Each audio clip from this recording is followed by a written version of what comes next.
Gospod Lotrič, kaj pravite na to, da na politiko Golobove vlade vplivajo nekateri centri moči zunaj, ki niso dobili mandata volivcev?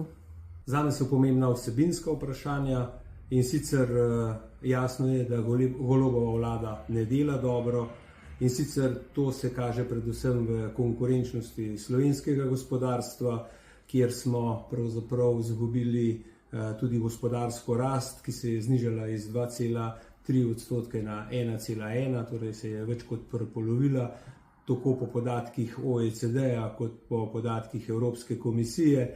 Denarja iz evropskih sredstev se ne črpa, čeprav ta denar leži na pladnju, pa samo z delom se ga bi enostavno potegnilo v slovensko dodano vrednost in pa seveda ta ideološki